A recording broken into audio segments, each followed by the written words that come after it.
করছো না। গতকালকে আমি এখানে দোকান বসিয়েছি, সেজন্য আজকেও আমি এখানে দোকান বসাবো। তুমি আমার জায়গা থেকে সরে যাও, অন্য কোথাও তুমি দোকান বসাও। এটা তুমি কেমন কথা বলছো অনুরাধা? আমি অন্য কোথাও দোকান বসাবো কেন? আমি তো তোমার আগে এখানে এসেছি। তুমি আগে আসো কিংবা পরে আসো সেটা আমার জানার কোনো দরকার নেই। গতকালকে আমি এখানে দোকান বসিয়েছি, আর আজকেও আমি এখানেই দোকান বসাবো। তুমি অন্য কোথাও সরে যাও, না হলে কিন্তু খারাপ হয়ে যাবে বলে দিচ্ছি। তুমি যদি সেই হিসেব করো তাতেও আমি জিতবো, কারণ এখানে তোমার আগে থেকে আমি দোকান নিয়ে বসেছি। তুমি গ্রামের যত দোকানদার আছে সবাইকে জিজ্ঞেস করো, তুমি একদিন বসালে আর সবকিছু তোমার হয়ে গেল এমনটা তো নয়। আজকে আমি আগে এসেছি, তার উপর আগেও আমার দোকান ছিল এখানে। তুমি একজন পুরুষ মানুষ হয়ে আমার সঙ্গে এভাবে তর্ক করতে পারো না। তুমি চাইলেই অন্য কোথাও দোকান বসাতে পারো। এখানে কোনো পুরুষ মহিলার কথা নয়, এখানে আমি আগে দোকান দিয়েছি, আমি আগে দেব। তোমার এত দরকার হলে তুমি অন্য কোথাও দোকান দাও।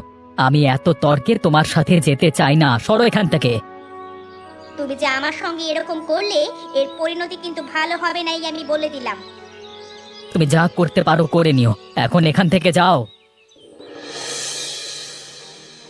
এ কি বুড়িমা, এখানে তো 1 টাকা কম আছে। তোমার কাছে আমি আরো 1 টাকা পাবো। তাড়াতাড়ি আমার টাকা পরিশোধ করো, না হলে কিন্তু মাছ নিতে দেব না। বাবা রে বাবা, তোর থেকে মাছ কিনে আমার যে জাত গেল। 1 টাকার জন্য যেমন করছিস, মনে হচ্ছে তোকে আমি 100 টাকা কম দিয়েছি। 100 টাকা কেন? তুমি যদি আমাকে 10 টাকাও কম দাও তাহলেও আমি তোমাকে মাছ দিতাম না। তুমি তোমার 1 টাকা এখনই পরিশোধ করো, না হলে কিন্তু বড়ই খারাপ হয়ে যাবে বলে দিচ্ছি। বাজারে এমন কোনো মাছের দোকানদার নেই যে আমাকে মাছ টাকা ছাড়া দেবে না। তোকে আমি নগদ পয়সা দিচ্ছি, তারপরেও তুই আমার সঙ্গে ঝামেলা করছিস। লাগবে না তোর মাছ, আমি নেব না। এত কষ্ট করে আমি তোমাকে মাছ মেপে দিয়েছি, এখন কিনা বলছো তুমি আমার থেকে মাছ নেবে না? তাড়াতাড়ি পয়সা দাও, না হলে কিন্তু তোমার সঙ্গে আজকে খারাপ হয়ে যাবে বলছি বুড়িমা। তোর কাছ থেকে আজকে মাছ কিনে আমার বড় শিক্ষা হয়েছে। আমি আর জীবনেও তোর থেকে মাছ কিনবো না। আমার থেকে আর মাছ কিনবে কিনা সেটা তোমার ইচ্ছা। এখন যে 1 টাকা পাই সেটা পরিশোধ করো। এখন আমার কাছে 1 টাকা নেই, 1 টাকা বাকি থাকলো, পরে আমি তোকে শোধ করব। না হলে তুই এখান থেকে 1 টাকার মাছ রেখে দে। বাকি না ফাঁকি, আমি তোমার এখান থেকে 1 টাকার মাছই কেটে রেখে দিচ্ছি। দাও দাও, তাড়াতাড়ি মাছের পুঁটুলিটা আমার হাতে তুলে দাও।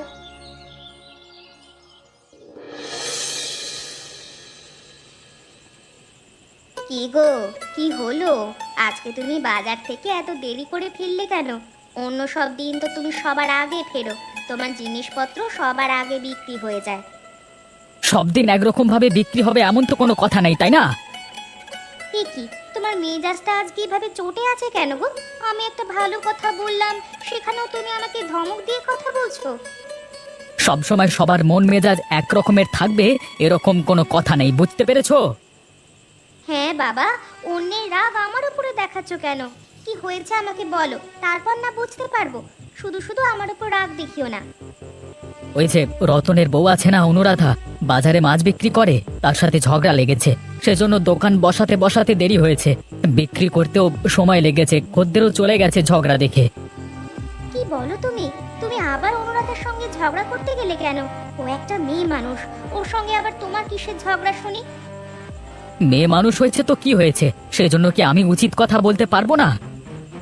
অবশ্যই তোমার উচিত কথা তুমি বলবে, কিন্তু ওর সঙ্গে তুমি ঝগড়া করতে গেলে কেন?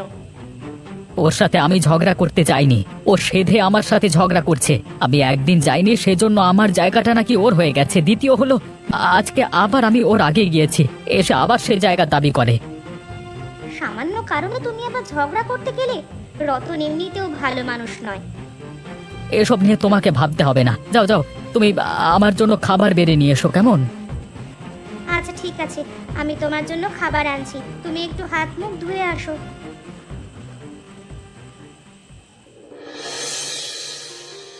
কিরে রতন, আজকে দেখছি তুই তেমন একটা কথা বলছিস না, কোনো সমস্যা হয়েছে নাকি তোর? কদিন ধরে একটা কথা চিন্তা করছি, সেটা নিয়েই ভাবছি। আপনাকে বলবো বলবো ভাবছি, তবু বলতে পারছি না। কি এমন কথা যে তুই বলতে চাচ্ছিস, বলতো? গ্রামের সবচেয়ে বিত্তশালী ব্যক্তি হলেন আপনি। আর গ্রামে যা হচ্ছে তা একদিক থেকে বলতে গেলে আপনার অপমান। গ্রামে এমন কি হচ্ছে যেটা আমি জানি না? কার এত বড় সাহস, হ্যাঁ, আমাকে অপমান করছে? বল তো তুই, রতন। দিন দিন গ্রামের বাজার সস্তা হাটে পরিণত হচ্ছে। জিনিসপত্রের দাম এত কমে এসেছে যে কেউ চাইলে আপনার মতো জিনিসপত্র কিনতে পারে। আপনি গ্রামের সবচেয়ে বড়লোক ব্যক্তি, গরিবেরা যদি আপনার মতো চলাফেরা করে সেটা আপনার জন্য অপমান না? কথা তো একদম খারাপ বলিসনি, এটা তো অবশ্যই একটা চিন্তার বিষয়। শুধু কি ফসলের জমির দিকে নজর রাখলে হবে? গ্রামের দিকেও নজর রাখতে হবে। কিছু তো সিদ্ধান্ত আপনাকে নিতেই হবে। গ্রামের সস্তা হাটটা বন্ধ করে দিন, তাহলে ভালো হয়।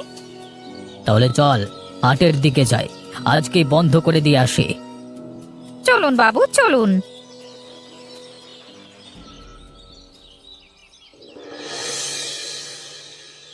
আসুন বাবু, আসুন। আপনার আজকে কি বাজার লাগবে আমাকে বলুন, সবকিছু বিক্রি করে দিচ্ছি। আপনার জন্য আরো সস্তা, বাকি সবার জন্য একটু বেশি হলেও আপনার জন্য আরো কম করে রাখবো। আসুন আসুন আসুন। তোমার কি হরিপ্রসাদ বাবুকে দেখে গরিব লোক মনে হয়? তিনি কম দামে সস্তায় কিনবেন কেন? তিনি তো আরো বেশি দাম দিয়ে কিনবেন। রতন তো ঠিকই বলেছে, এত সস্তায় আমি জিনিসপত্র কিনবো কেন? আমার টাকা কম আছে নাকি? এ বাজারে কোনো কিছুই আর বিক্রি হবে না। এই সস্তা বাজার আজকে থেকে আমি বন্ধ করে দিলাম। এই সস্তা বাজার আমাদের গ্রামে এখন থেকে আর চলবে না। এটা আপনি কেমন কথা বলছেন? আমরা এখানে বেচা কেনা করে জীবন কোনো মতে চালিয়ে নিচ্ছি, বাজারটা বন্ধ করে দিলে আমাদের কি হবে? বাবুর মুখের উপরে কথা বলছো? তোমার এত বড় সাহস! তোমাকে কিন্তু এখনই গ্রাম থেকে বের করে দেব। আমি যে কথা বলেছি সে কথাই হবে। আমার কথার বাইরে কেউ গেলে গ্রাম থেকে এক্ষুনি তাকে বের করে দেওয়া হবে। কিন্তু বাবু, আবারও তুমি কথা বলতে চাচ্ছ? তোমাকে কিন্তু বের করে দেব। রতন, ওকে বের করে দিবি নাকি? আমি আর কোনো কথা বলবো না, আমাকে বের করে দেবেন না দয়া করে। কি গো বুড়িমা, কি মনে করে আমাদের বাড়িতে? বাড়িতে কোনো সবজি নেই, খাবো কি, রান্না বান্না করবো কি, সেটাই তো বুঝতে পারছি না। তোদের তো সবজি আছে, সেখান থেকে কিছু সবজি আমাকে তুলে দে না। আমরা কি করব নিজেরাও বুঝতে পারছি না।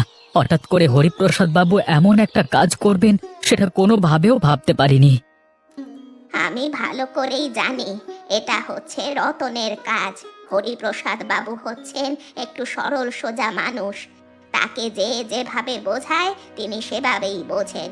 এজন্য তিনি এমন একটা কাজ করতে বাধ্য হলেন। তুমি যদি হরিপ্রসাদ বাবুর কাছে গিয়ে একবার বলতে, তাহলে নিশ্চয়ই তিনি তোমার কথা বুঝতে পারতো বুড়িমা। আমি তো হরিপ্রসাদ বাবুর সঙ্গে দেখা করতে গিয়েছিলাম, কিন্তু রতনের জন্য কোনোভাবেই দেখা করতে পারলাম না। রতন আমাকে তাড়িয়ে দিয়েছে। আমি এই কৃষিকাজ করে সবজি ফলাই, তারপর সেগুলো বাজারে বিক্রি করি। যে পরিমাণ আয় হয় তাদের সংসারটা কোনোভাবে চলে। এখন যদি এভাবে সবকিছু বন্ধ হয়ে যায়, আমার সংসারটা কিভাবে চলবে বলো তো বুড়িমা? তোর সংসার চলছে না, ওদিকে আমরাও নানান ধরনের বিপদে পড়ছি। কেউ বাজারে গিয়ে কেনাকাটা করতে পারছে না, মানুষের বাড়ি গিয়ে কেনাকাটা করতে হচ্ছে। এটাও তো একটা ঝামেলা। কি আর করবার আছে, কপালে যেটা লেখা আছে সেটাই তো হবে। চলো চলো, তুমি মাঠের দিকে চলো, তোমাকে আমি কিছু তাজা সবজি তুলে দিই। কিছু পয়সা হলে চাল কিনে খেতে পারবো, না হলে তো না খেয়ে মরবো। চল চল, আমরাও খেয়ে বাঁচি। তোমাকে আমি কি করতে বলেছিলাম আর তুমি কি করলে, কিছুই তো বুঝতে পারলাম না। তোমার জন্য তো এখন আমাদেরও বিপদ হতে চললো। আমি আবার কি করলাম? তুমি যেটা বলেছিলে আমি তো সেরকম করবার চেষ্টা করেছি, এখানে আমার কি দোষ? তোমাকে বলেছিলাম যে কোনো মূল্যে সুকান্তরা যেন এখানে দোকান দিতে না পারে সেই ব্যবস্থা করতে। তুমি সেটা না করে কি করলে? এতে পুরো গ্রামের হাতে তো তুমি বন্ধ করে দিলে হরিপ্রসাদ বাবুকে দিয়ে। তুমি আমাকে বলেছিলে তারা যেন কোনোভাবেই এখানে দোকান দিতে না পারে, সে কাজই তো আমি করেছি, দেখেছো? এখন সুকান্তরা কোনোভাবেই এখানে দোকান দিতে পারছে না। তারা পারছে পারছে না সেটা তো আমি দেখতেই পাচ্ছি। একই সাথে আমিও তো এখানে দোকান দিতে পারছি না। আগে তো আমি একটু ব্যবসা বাণিজ্য করতাম, দুজনের আয়ের সংসারটা ভালোই চলতো। এখন কি অবস্থা হয়েছে দেখতে পাচ্ছো? দেখতে তো পাচ্ছি, হরিপ্রসাদ বাবু আমাকে যে পয়সা দেন তাতে তো সবকিছু চলে না। সবকিছু চলে না, সেজন্যই তো আমি এই ব্যবসাটা করতাম। পাশাপাশি এখন তুমি সেটাও বন্ধ করে দিলে। এমনটা যে হবে সেটা আমি বুঝতে পারিনি। যাই হোক, এর একটা ব্যবস্থা আমি করছি, তুমি এসব নিয়ে চিন্তা করো না। আচ্ছা ঠিক আছে, যেভাবেই পারো একটা ব্যবস্থা করো। এভাবে কিন্তু আমাদের আয় উন্নতি একদম চলে যাচ্ছে। আচ্ছা ঠিক আছে, কালকে আমি দেখছি কি করা যায়। কিরে রতন, এখন সবকিছু ঠিক মতো চলছে তো? আপনি যে সিদ্ধান্ত নিয়েছেন সেটা তো সব সময় ভালো হয়, তার উপর আর কোনো কথা আছে? তবে একটু সমস্যা হচ্ছে, আপনি যদি শুনতে চান তাহলে আমি বলতে পারি। আমি তো অবশ্যই তোর কথা সব সময় শুনি। সুবিধে অসুবিধে কি হয় না হয় সেসব তো তুই আমাকে বলবি। কি হচ্ছে আমাকে বল, আমি দেখছি, বল। বাবু, আপনি যে সিদ্ধান্তটা নিয়েছেন সেটা অবশ্যই ভালো, তবে এতে একটু সমস্যা দেখা দিচ্ছে। এই সমস্যা দেখা দিচ্ছে সেটা শোনা। গ্রামের মানুষজন ঠিকঠাক মতো হাটে যেতে পারছে না, গ্রামবাসীর অনেকেরই সমস্যা হচ্ছে, সেই জন্য সবাই আপনাকে নিয়ে সমালোচনা করছে। কার এত বড় সাহস, হ্যাঁ, আমাকে নিয়ে সমালোচনা করে? বল তো, তুই নাম বল। নাম বলে কোনো লাভ হবে না, এখানে আপনার জন্য একটা কাজ করতে হবে। আপনি যদি সেটা না করে গ্রামবাসীর উপর প্রতিশোধ নিতে চান, তাহলে গ্রামবাসী আরো আপনার উপর রেগে যাবে, আপনাকে আর কেউ ভালোবাসবে না, আগের মতো সম্মান পাবেন না। এটাও তো একটা ভাববার বিষয়। গ্রামবাসী আমাকে সবাই ভালোবাসে, এখন যদি আমার বিরুদ্ধে দাঁড়িয়ে যায় তাহলে একটা সমস্যা হয়ে যাবে। কি করা যায় বল তো রতন তুই? আমার মনে হয় আপনার আবার সকালবেলায় গ্রামের সেই সস্তা হাটটা বসানো উচিত, তাহলে সবাই আবার আপনার পক্ষে চলে আসবে। আচ্ছা ঠিক আছে, কোনো সমস্যা নেই। তাহলে তুই সবাইকে ঘোষণা করে দে, এখন থেকে আবার সেই হাট বসবে। আচ্ছা ঠিক আছে বাবু, আমি সবাইকে বলে দিচ্ছি, আপনি চিন্তা করবেন না, আমি এখনই যাচ্ছি।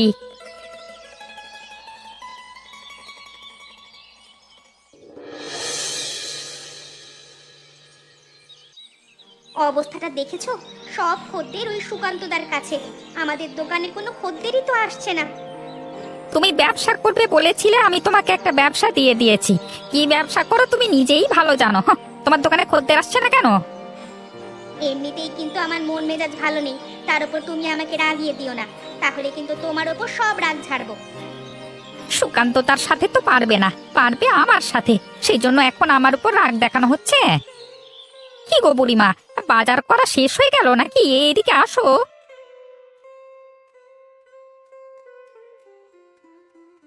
কি হয়েছে রতন? আমাকে এরকম ভাবে ডাকাডাকি করছিস কেন? বাড়িতে যাব, কাজ আছে। তোমাকে আমি এইদিকে ডাকছি, আমার কথা শুনে যাও না। কি হয়েছে রতন? এভাবে ডাকছিস কেন বলতো শুনি। কি গো বুড়িমা, ওই দিক থেকেই বাজার করে নিয়ে যাচ্ছ? আমরা যেখানে বসে মাছ বিক্রি করছি, মাছ আছে, সবজি আছে, কিছুই তো কিনলে না। তোর বউয়ের যা ব্যবহার, তোদের থেকে মাছ কিনে মরবো নাকি? 1 টাকার জন্য গলায় দড়ি দিয়ে বসে থাকিস। তোদের মাছ সবজি তোরাই কিনে খা, এর শেষ আমি দেখে ছাড়বো।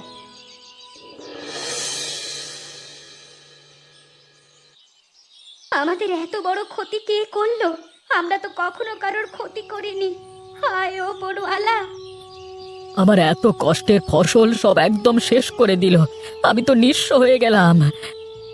তোমার সাথে কাদের এমন শত্রুতা হয়েছে গো, যারা আমাদের সাথে এমন খারাপ অবস্থা করলো? তুমি কি করেছো? শত্রু বলতে কেউই আমার তেমন নেই। তোমাকে তো এই অনুরাধার কথা বলেছিলাম, ওরাই আমার একমাত্র শত্রু। ওরাই হয়তো এটা করেছে। তোমার কাছে তো কোনো প্রমাণ নেই, ওরা যেটা করেছে সেটা তুমি কিভাবে জানো? এছাড়া আমার সাথে আর কারোর কোনো ঝামেলা নেই, সবাই আমাকে ভালোবাসে। ওরাই হয়তো এমন কাজ করেছে গো, ওরাই হয়তো করেছে। অনেক সহ্য করেছি, আর সহ্য করব না। এখন একেবারে আমার ধৈর্যের বাঁধ ভেঙে গেছে। ওদেরকে এবার শায়েস্তা না করে আমার শান্তি হবে না। ওরা এমন একটা জঘন্য কাজ করতে পারলো সেটা ভেবেই আমি অবাক হয়ে গেছি। মানুষ হলে জীবনে এ কাজ করতে পারতো না। ওরা অমানুষ, ওদের সঙ্গে এবার আমরাও অমানুষের মতোই কাজ করব। যেমন কুকুর তার তেমন মুগুর। তুমি কি করতে চাইছো আমি তো বুঝতে পারছি না। আমি কি করতে চাইছি সেটা সময় হলেই তুমি বুঝতেও পারবে, দেখতেও পারবে। তখন আমি তোমাকে কত করে বলেছি ওদের ওভাবে ক্ষতি করা আমাদের মোটেও উচিত হবে না। তুমি তো আমার কোনো কথাই শুনলে না। এখন তো ওরা আমাদের এত বড় ক্ষতি করে দিল, এখন আমাদের কি হবে বলো তো? ওদের এত বড় সাহস আমাদের সাথে এমনটা করেছে, ওদেরকে এবার আমি মেরেই ফেলবো। প্রথমে ওরা তোমার সাথে তো কিছু করেনি, তুমিই তো ওদের সাথে সেঁধে গিয়ে এসব করেছো। তুমি ওদের ক্ষতি কেন করলে বলো তো? আমি যে ওদের ক্ষতি করেছি ওদের কাছে কোনো প্রমাণ আছে? ওরা যে আমাদের ক্ষতি করেছে আমাদের কাছেও তো কোনো প্রমাণ নেই, তাহলে এখন কিভাবে কি করবে বলো তো? ওদের সামান্য ক্ষতি হয়েছে, কিছু সবজি নষ্ট হয়েছে, তার মূল্য তেমন একটা বেশি না। আমার যে এত পরিমাণ মাছ নষ্ট করে দিল তার কি হবে? হ্যাঁ, এখন বুঝতে পারলে অন্যের ক্ষতি করতে গেলে নিজেদেরই ক্ষতি হয়ে যায়। তুমি যদি তখন ক্ষতি করতে না যেতে তাহলে এমনটা হতো না। তুমি আমার স্বামী হয়ে ওদের পক্ষে কথা বলছো? আমি কারোর পক্ষে কথা বলতে চাইছি না, যেটা সত্যি কথা আমি সেটাই বলছি তোমাকে। তোমার জন্য আমি অনেক অন্যায় কাজ করেছি, তবে এখন তার ফল হারে হারে টের পাচ্ছি আমি। এসব নিয়ে তোমাকে চিন্তা করতে হবে না, ওদেরকে আমি কিভাবে শাস্তি দেই সেটা তুমি দেখবে। বুড়িমা, তুমি এখানে আমাদের কেন ডেকে এনেছো সেটা বলো। বুড়ি এখানে কাউকে ডেকে আনেনি, আমি ডেকে আনতে বলেছি, সেই জন্যই সবাই এখানে এসেছে।